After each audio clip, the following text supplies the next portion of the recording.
قم الليل إلا قليلا نصفه أو انقص منه قليلا أو زد عليه ورتل القرآن ترتيلا إنا سنلقي عليك قولا ثقيلا إن ناشئة الليل هي أشد وطئا وأقوم قيلا إن لك في النهار سبحا طويلا واذكر اسم ربك وتبتل إليه تبتيلا رب المشرق والمغرب لا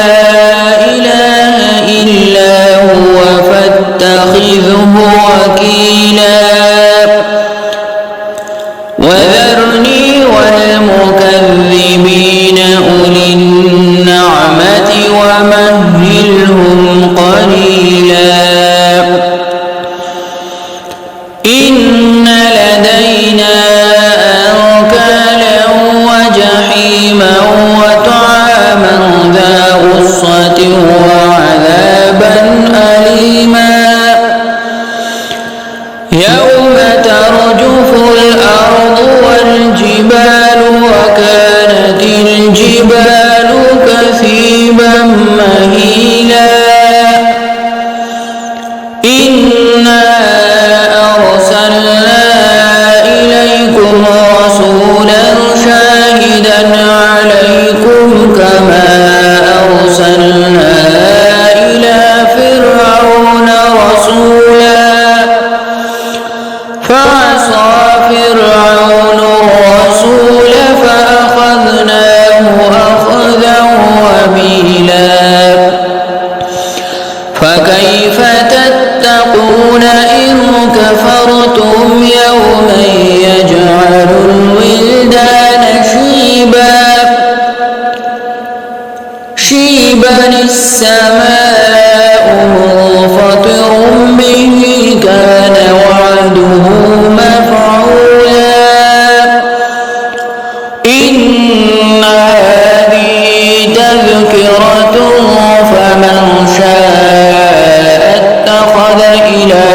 ربه سبيلا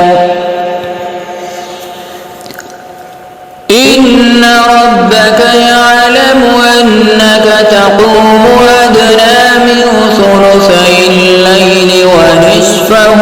وثلثه وطائفة من الذين معك والله يقدر الليل والنهار علم أن لن تحصوه فتاب عليكم فاقرؤوا ما تيسر من القرآن علم أن سيكون منكم مرضى وآخرون يضربون في الأرض يبتغون من فضل الله وآخرون يقاتلون في سبيل الله فاقرؤوا ما تيسر منه وأقيموا الصلاة وآتوا الزكاة وأقرضوا الله قرضا حسنا وما تقدموا لأنفسكم من خير تجدوه عند الله هو خيرا وأعظم أجرا واستغفروا الله إن الله غفور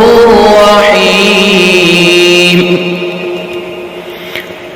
آمنت بالله صدق الله مولانا العظيم وصلى الله تعالى على حبيبه خير خلقه سيدنا ومولانا محمد وآله وأصحابه وأتباعه وأولياء أمته وعلماء ملته وحفاظ كتابه